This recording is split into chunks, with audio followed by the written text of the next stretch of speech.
Alhas Abdul Haq Chowdhury University College, BBA Honours Second Year, Subject Taxation in Bangladesh. Welcome for attending my live online class by Flowers Egyptian, and also who will see by YouTube and Facebook, friends or students or others. Introduction of lesson, salary, income, section 21. Title of lesson, mathematical and theoretical representation. Represented by Vishnupada De, head of the Department of Management.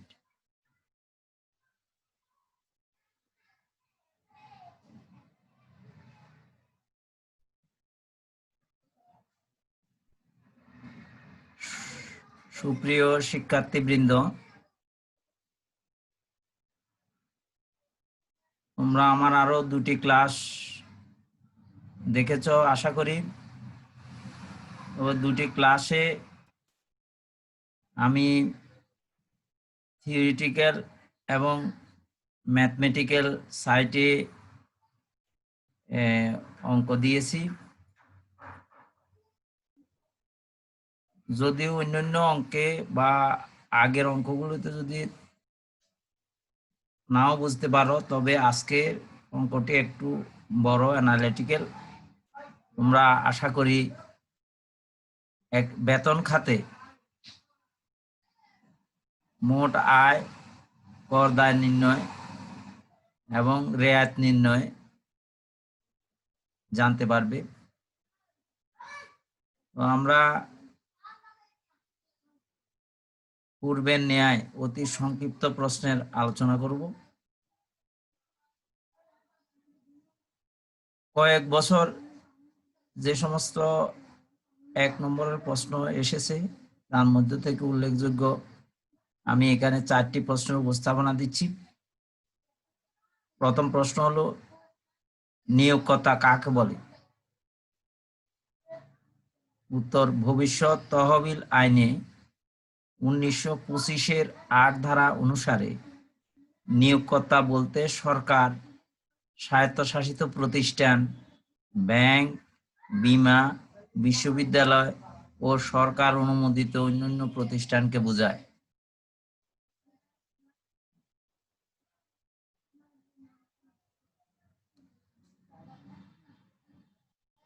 বেতন কাকে বলে? উত্তর, নির্দিষ্ট সময়ান্তর শারীরিক ও মানসিক শ্রমের বিনিময়ে কর্মী তার নিয়োগকর্তার নিকট থেকে যে পারিশ্রমিক প্রাপ্ত হন তাকে বেতন বলা হয়। মজুরি কাকে বলে? উত্তর, নিয়োগকর্তার নিকট থেকে কর্মী তার শারীরিক শ্রমের বিনিময়ে যে অর্থ পান তাকে মজুরি বলা হয়। বেতন পূরক কাকে বলে? নিয়োগকর্তার নিকট থেকে চাকরির শর্ত সাপেক্ষে বেতনের বদলে বা বেতনের অতিরিক্ত যে আর্থিক বা অনার্থিক সুবিধা বা ভাতা কর্মী গ্রহণ করে তাকে বেতন পূরক বলা হয়। বোনাস কি? স্বেচ্ছায় অথবা চাকরির শর্তানুসারে নিয়োগকর্তা কর্মীকে যে অতিরিক্ত অর্থ প্রদান করে তাকে বোনাস বলা হয়।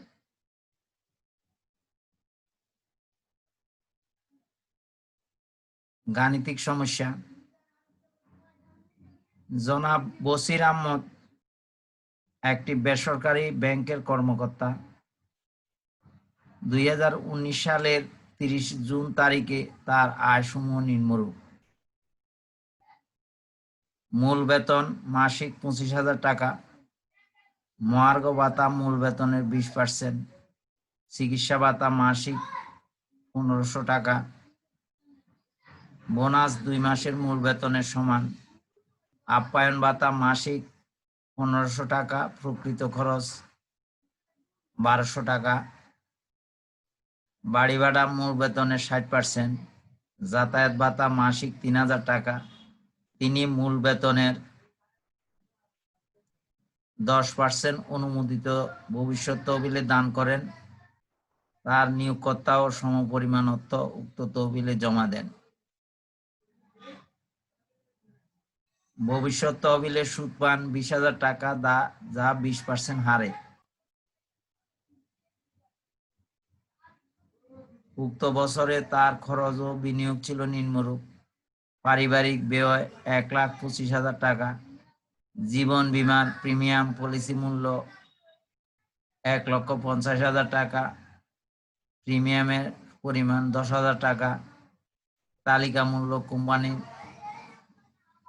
তালিকাভুক্ত কোম্পানির শেয়ার ক্রয় 20,000 টাকা, প্রধানমন্ত্রীর ত্রাণ তহবিলে দান 5,000 টাকা।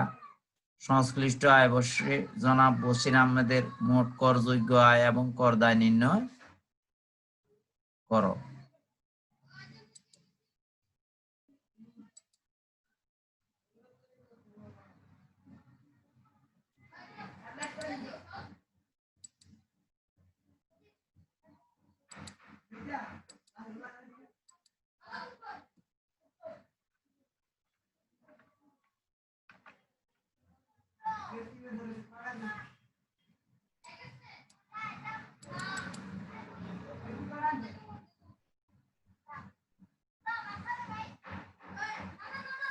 আমরা অঙ্কটি করব।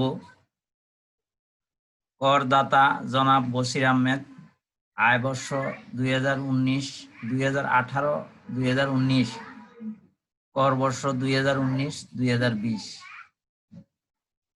যেহেতু 19-এর জুন পর্যন্ত জুনের বিভিন্ন লেনদেন দেওয়া রয়েছে, বিভিন্ন হিসাব, তাহলে অবশ্যই 2018 জুলাই থেকে 2019-এর জুন পর্যন্ত এটি হলো আয় বর্ষ। আর কর বর্ষ হবে 2019 থেকে, কর বর্ষ সবসময় অগ্রগামী থাকবে, 2019 থেকে 2020। তো প্রথম বেতন খাতে আয় ধারা 21, মূল বেতন 25,000 টাকা করে, 12 মাসের বেতন 3 লক্ষ টাকা। মহার্ঘ ভাতা বেতনের 20%, মূল বেতন হলো 3 লক্ষ টাকা বার্ষিক, তাহলে 20% 18,000 টাকা, 20% 60,000 টাকা। চিকিৎসা ভাতা 18,000 টাকা, চিকিৎসা ভাতা 1,500 টাকা করে, 12 মাসের 18,000 টাকা, যেটা চিকিৎসা ভাতার যে উপর অকদার্যের নোটটা আছে 5 নম্বরে লেখা, তাহলে বাদ অকদার্য 1,20,000 টাকা বা মূল বেতনের 10%, 30,000 টাকা, এর মধ্যে ছোটটি, তাহলে ছোট হলো 30,000 টাকা, তাহলে 30,000 টাকা অকদার্য। তো আমার টাকা রয়েছে 18,000, এর থেকে 30,000 মানে নীল, এখানে কোনো পরিমাণ, এখানে ফিগারটা যদি 38,000 টাকা থাকতো, তাহলে এই 30,000 বাদ গিয়ে আর 8,000 টাকা বসতো, কিন্তু এখানে কম হওয়াতে এখানে নীল লিখতে হবে।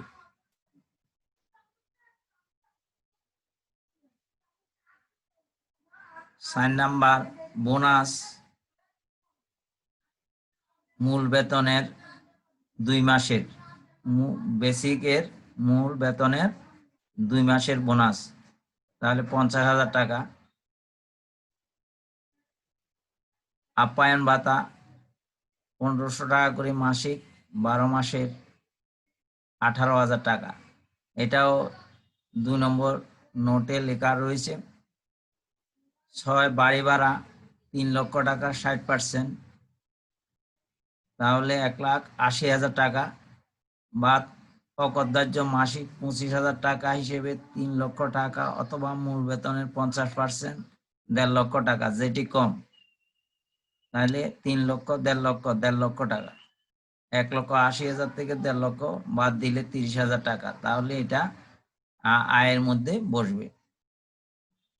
যাতায়াত ভাতা 3,000 টাকা করে, 12 মাসের 36,000 টাকা, এটা নোট হলো 4 নাম্বার।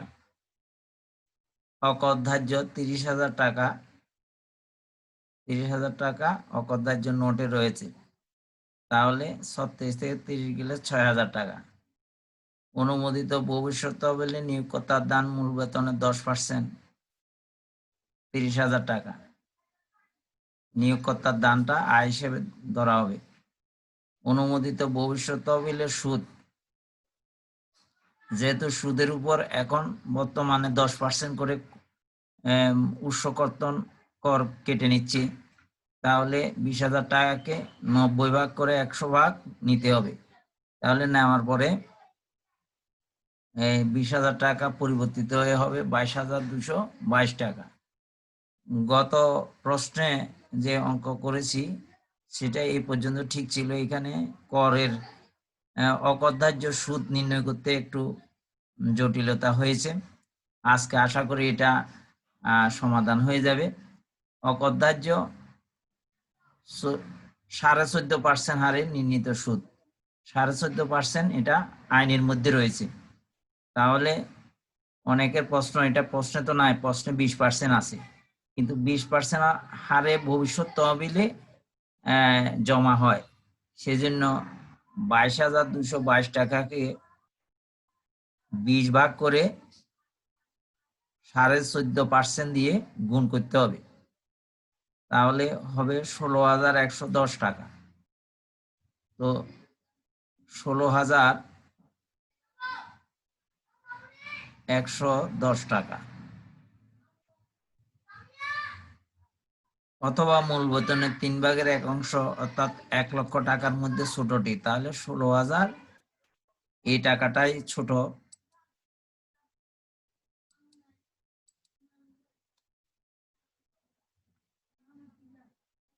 $16,110 টাকা যদি বিয়োগ দিই তাহলে 6,112 টাকা। এটাই হলো অনুমোদিত ভবিষ্যৎ তহবিলের সুদ। অকরধার্য অংশ বাদ গিয়ে আর বাকি অংশটি এখানে বসেছে।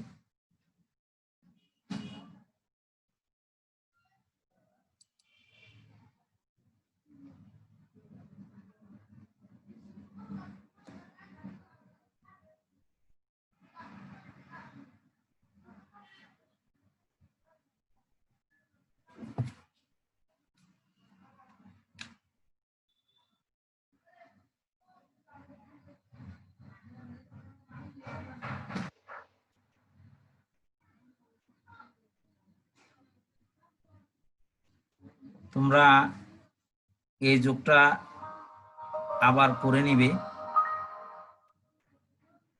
এই যোগটা আমি আবার করে দিচ্ছি।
এখানে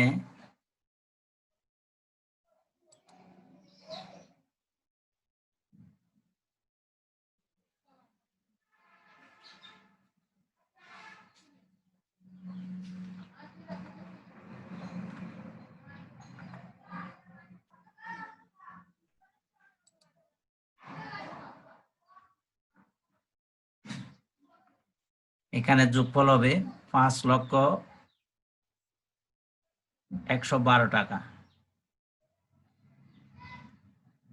দেখো এরপরে করদাতা জনাব বশির আহমদ, তার আয় বর্ষ হলো 2018-19, কর বর্ষ হলো 2019-20।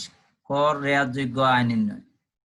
জীবন বীমার প্রিমিয়াম 10,000 টাকা, সর্বোচ্চ সীমা বিমা মূল্যের 10%, যেটি কম। তো 10% বিমা মূল্যের 15,000 টাকা।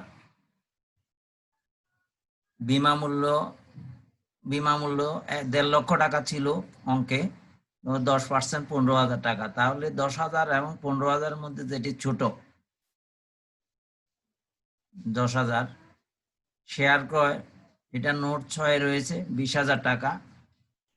যে প্রশ্নের মধ্যে এটা ছিল যে তালিকাভুক্ত কোম্পানির শেয়ার ক্রয় 20,000 টাকা, এটা একটা বিনিয়োগ। এবং কিভাবে বিনিয়োগ সেখানে নোট 6 লেখা আছে।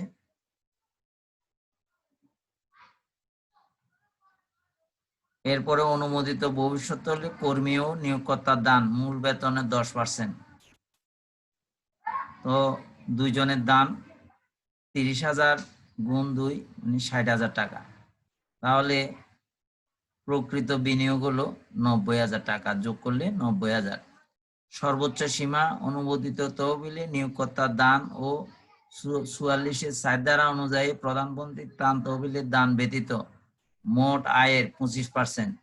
এখানে নিয়োগকর্তার যে দান এটা বাদ, আর প্রধান তহবিলে ত্রাণ তহবিলে যে টাকা দিয়েছে এটা বাদ দিয়ে মোট আয়ের 25%। এখানে মোট আয় এখানে তো কমে গিয়েছে, আমরা এটা আবার নির্ধারণ করব।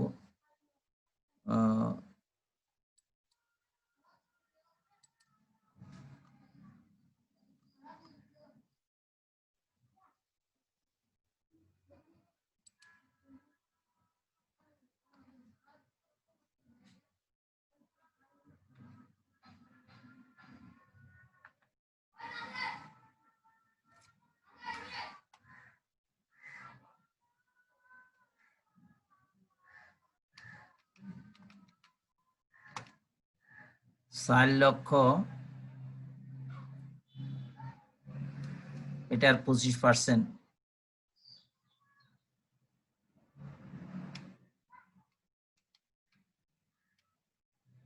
1,16,000,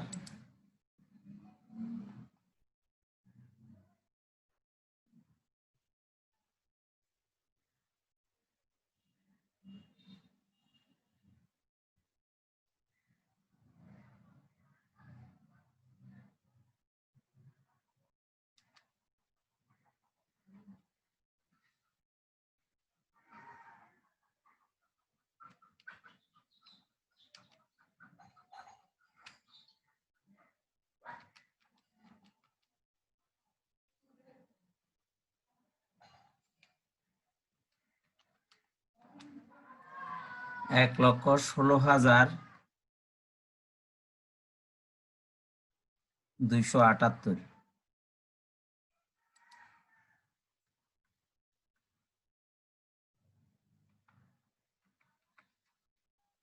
বা 1.5 লক্ষ টাকা, যেটি ছোট। তাহলে 1,16,000 ছোট।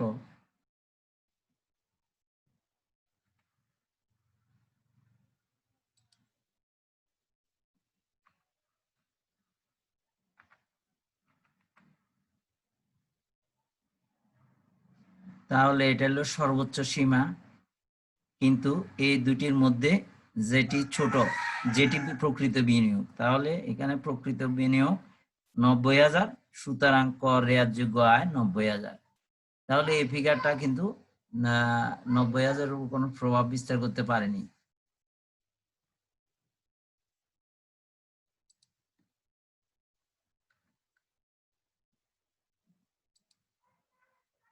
করদাতা জনাব বশির আহমেদ, আয় বর্ষ 2018-19, কর বর্ষ 2019-20।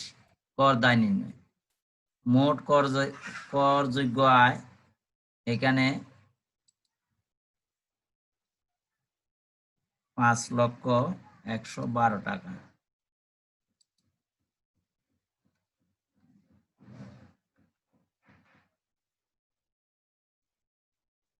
ত্রাণ তহবিলের দান 5,000 টাকা। 5 লক্ষ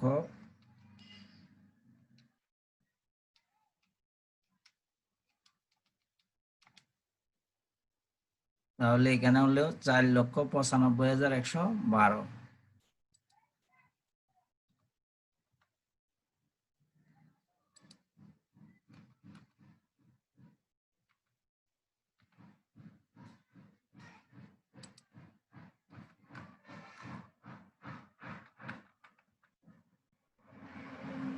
তিন লক্ষ টাকা পর্যন্ত বর্তমান আইন অনুযায়ী নিট করযোগ্য আয়ের উপর প্রথম 3 লক্ষ টাকা আয়ের উপর হলো 0%।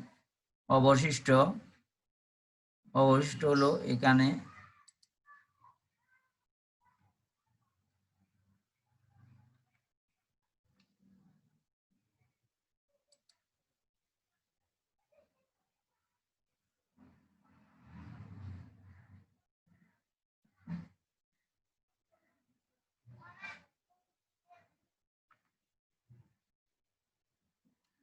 অবশিষ্ট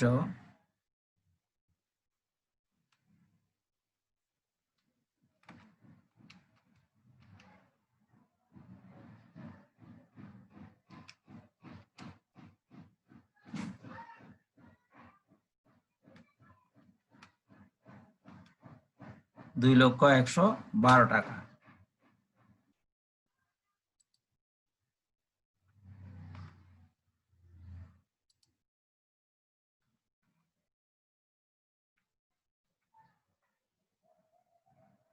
টাকার 10% গুণ 20,011 টাকা।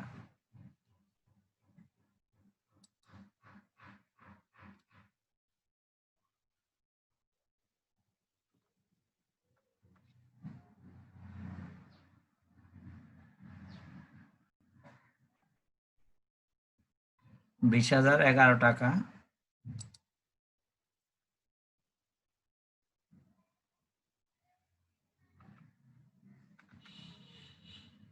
তাহলে মোট বিনিয়োগের উপর কর রেয়াত 90,000-এর 15%, 13,500 টাকা। তাহলে আমরা এই ফিগার থেকে বিয়োগ 13,500, 6,511 টাকা।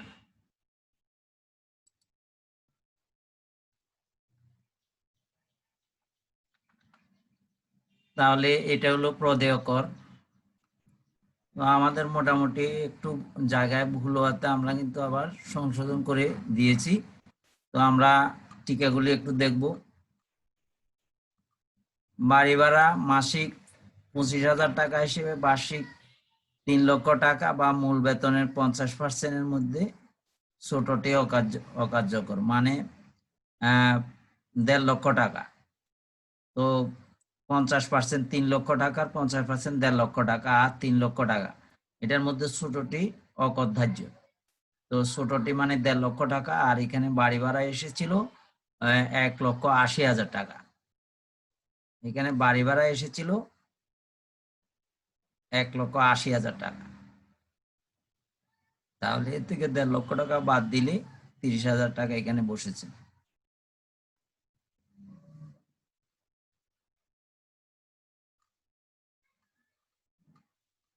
2 নম্বর আপ্যায়ন ভাতা। বর্তমানে আপ্যায়ন ভাতা সম্পূর্ণ করযোগ্য আয়। অফিস চলাকালীন উল্লেখ থাকলে সম্পূর্ণ অকর ধার্য। এখানে অফিসের কথা উল্লেখ ছিল না।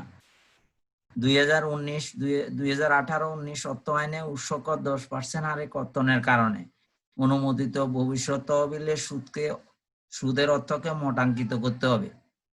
আগে ছিল উৎসকর 5%।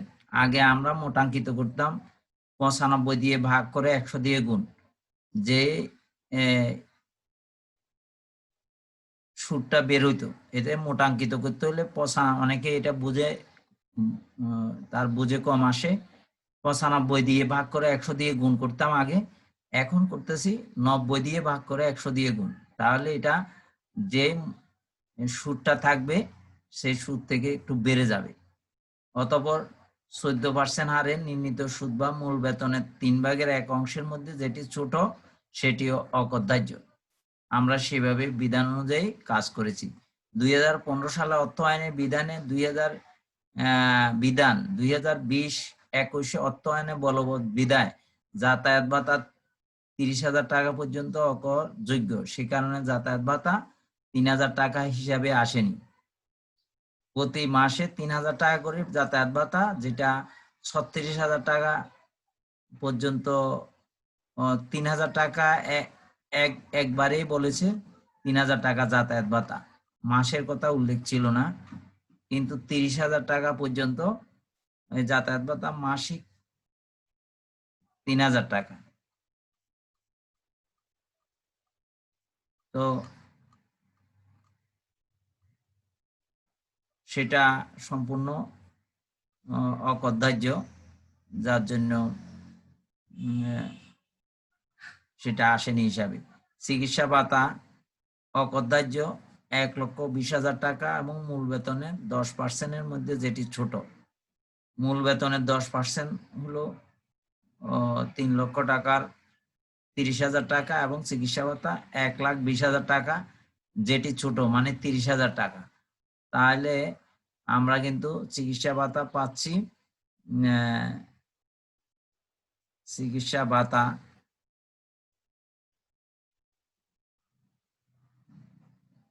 ভাতা 18,000 টাকা। তাহলে সেখানে নীল হিসেবে এসছে। এইভাবে মোটামুটি আমাদের নোটগুলো ঠিকভাবে লেখা হয়েছে। 6 নম্বর নোটে SR ও 60 তারিখ 28/2/2022 অনুসারে IPOর মাধ্যমে অর্থাৎ প্রাইমারি মার্কেট থেকে শেয়ার ক্রয় করলে তা বিনিয়োগ ভাতা হিসেবে অনুমোদনযোগ্য। তাহলে আমরা যে 20,000 টাকা শেয়ার ক্রয় করেছে, নিশ্চয় এটা প্রাইমারি মার্কেট থেকে কিনেছে, সেজন্য এটা বিনিয়োগ হিসেবে ধরা হয়েছে। প্রধানমন্ত্রীর ত্রাণ তহবিলের দান কর অব্যাহতি প্রাপ্ত দান, এই জন্য কর দায় নির্ণয়ের সময় মোট আয় হতে এটি বাদ দিয়ে কর দায় নির্ণয় করা হয়েছে। পারিবারিক খরচ অনুমোদনযোগ্য নয়, সেজন্য এটা হিসেবভুক্ত হয়নি। তো আমরা মোটামুটি ক্লাসের শেষ পর্যায়ে এসেছি। তো আমরা শেষ করার আগে আবার একটু দেখে নেব আমাদের কোনো জায়গায় কোনো ভুল ভ্রান্তি আছে কিনা। তো আমরা শুধু গাণিতিক সমস্যাটা দেখব। জনাব বশির আহমদ একটি বেসরকারি ব্যাংকের কর্মকর্তা। 2019 সালের 30 জুন তারিখে তার আয় সমূহ নিম্নরূপ: মূল বেতন মাসিক 25,000 টাকা, মহার্ঘ ভাতা মূল বেতনের 20%, চিকিৎসা ভাতা মাসিক 1,500 টাকা, বোনাস 2 মাসের মূল বেতনের সমান, আপ্যায়ন ভাতা মাসিক 1,500 টাকা, প্রকৃত খরচ 1,200 টাকা, বাড়ি ভাড়া মূল বেতনের 60%, যাতায়াত ভাতা মাসিক 3,000 টাকা। তিনি মূল বেতনের 10% অনুমোদিত ভবিষ্যৎ তহবিলে দান করেন। তার নিয়োগকর্তাও সমপরিমাণ অর্থ উক্ত তহবিলে দান করেন। ভবিষ্যৎ তহবিলের সুদ পান 20,000 টাকা 20% হারে।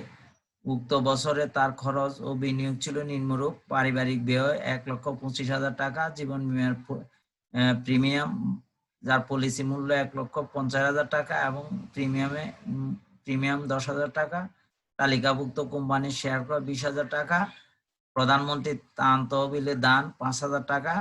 সংশ্লিষ্ট আয় বর্ষে জনাব বশির আহমদের মোট করযোগ্য আয় এবং কর দায় নির্ণয় করো। জনাব বসির আহমদ, আয় বর্ষ 2018-19, কর বর্ষ 2019-20। বেতন খাতে আয়, মূল বেতন 25,000 টাকা করে, 12 মাসে 3 লক্ষ টাকা, মহার্ঘ ভাতা 3 লক্ষ টাকার 20%, 60,000 টাকা, চিকিৎসা ভাতা 1500 টাকা করে, 18,000 টাকা, যেটা অকদার্য সীমা 1,20,000 এবং মূল বেতনের 10% 30,000-এর মধ্যে ছোটটি, কিন্তু এখানে অকদার্য হার বড় হওয়াতে এখানে নীল বসেছে। বোনাস 2 মাসের 25,000 টাকা করে, 50,000 টাকা, আপ্যায়ন ভাতা 15,000 টাকা করে, 12 মাসের 18,000 টাকা, বাড়ি ভাড়া 3 লক্ষ টাকা, 60% 1,80,000 টাকা। এখানে অকদার্য মাসিক 25,000 টাকা হিসেবে 3 লক্ষ টাকা, অথবা মূল বেতনের 50% 1.5 লক্ষ টাকা, যেটি কম 1.5 লক্ষ টাকা বসেছে। 1,80,000 থেকে 1.5 লক্ষ গেলে 30,000 টাকা। এরপর যাতায়াত ভাতা 3,000 টাকা করে, 3 × 36,000 টাকা, অকদার্য 30,000 টাকা, তাহলে 6,000 টাকা বসেছে। অনুমোদিত তহবিলে ভবিষ্যৎ নিয়োগকর্তার দান, মূল বেতনের 10% 30,000 টাকা। অনুমোদিত ভবিষ্যৎ তহবিলের সুদ, তাহলে সুদ নির্ণয়ের ক্ষেত্রে আমরা 20,000 টাকা সুদ পাওয়া গেছে, যেহেতু উৎসকর কেটেছে 10%, 90 দিয়ে ভাগ দিয়ে 100 দিয়ে গুণ করব, সেটা হয়েছে 22,222 টাকা। অকদার্য 22,222 টাকাকে 20 দিয়ে ভাগ করে, 20% হারে যেহেতু ভবিষ্যৎ তহবিলের সুদ, 20 দিয়ে ভাগ করে 14.50 দিয়ে গুণ করলে 16,110 টাকা হবে। এই 16,110 টাকা আর মূল বেতনের 3 ভাগের 1% 1 অংশ, অর্থাৎ 1 লক্ষ টাকা, যেটি ছোটটি এখানে বসেছে, বিয়োগ করলে হবে 6,112 টাকা। এখন আমাদের 14.50 অর্থাৎ ভবিষ্যৎ তহবিলের সুদটা অকদার্য নির্ণয়ের ক্ষেত্রে 14.50% সূত্র দিয়ে, এটা উল্লেখ না থাকলেও এটা দিয়ে গুণ করতে হবে, তাহলে এটা শুধু খেয়াল রাখতে হবে। যোগ করলে 5,112 টাকা। জনাব বশির আহমদ, আয় বর্ষ 2018-19, কর বর্ষ 2019-20। কর রেয়াতযোগ্য আয়, জীবন বীমার প্রিমিয়াম 10,000 টাকা আর বিমা মূল্য 10%, 15,000-এর মধ্যে যেটি ছোট 10,000। শেয়ার ক্রয় 20,000 টাকা। অনুমোদিত ভবিষ্যৎ তহবিলে কর্মী ও নিয়োগকর্তার দান 10%, অর্থাৎ 30,000 টাকা, 2 গুণ 60,000 টাকা। মোট প্রকৃত বিনিয়োগ হলো 90,000 টাকা। সর্বোচ্চ সীমা অনুমোদিত ভবিষ্যৎ তহবিলে নিয়োগকর্তার দান এবং 44 ধারা অনুযায়ী প্রধানমন্ত্রী তার তহবিলের দান ব্যতীত মোট আয়ের 25%, অর্থাৎ 5,112 টাকা থেকে 35,000 টাকা। এখানে 30 আর 5 মোট 35,000 টাকা বিয়োগ করে 25% নিলে হয় 1,16,278 টাকা, অথবা 1.5 লক্ষ টাকা, অর্থাৎ 1.5 লক্ষ টাকা, অর্থাৎ মূল বেতনের 50%, যেটি ছোট, তাহলে 1,16,278 ছোট, সেটাই সর্বোচ্চ বিনিয়োগ হইতে পারবে। কিন্তু এখানে প্রকৃত বিনিয়োগ কম হওয়াতে প্রকৃত বিনিয়োগই হলো নেট বিনিয়োগ। তাহলে এটা হলো 90,000 টাকা। এই 90,000 টাকা কর রেয়াতযোগ্য আয়, এটার উপরে 15% কর রেয়াত পাওয়া যাবে। তো আমরা দেখি করদাতা জনাব বশির আহমদ, আয় বর্ষ 2018-19, কর বর্ষ 2019-20। কর দায় নির্ণয়, মোট করযোগ্য আয় 5,112 টাকা। প্রধানমন্ত্রীর ত্রাণ তহবিলে দান 5,000 টাকা, বিয়োগ করলে 4,95,112 টাকা। 3 লক্ষ টাকা পর্যন্ত 0% কর অবশিষ্ট, অর্থাৎ 5,112 বিয়োগ 3 লক্ষ, 2,112, তার 10%, 20,011 টাকা। 20,011 টাকা আর 90,000 টাকা যেহেতু কর রেয়াতযোগ্য আয়, 15%, 13,500 টাকা। তো বিয়োগ করলে 6,511 টাকা প্রদেয় কর। আর আমরা নোটগুলো আগে দেখে নিয়েছি, আমাদের ক্লাসে প্রায় শেষ। enclosures of representation by giving flowers invitation for coming next class and taking part to every student's live online Facebook, YouTube. Please subscribe my channel for getting important class quickly. Thanks all, and all of you be remain happy by grace of Almighty.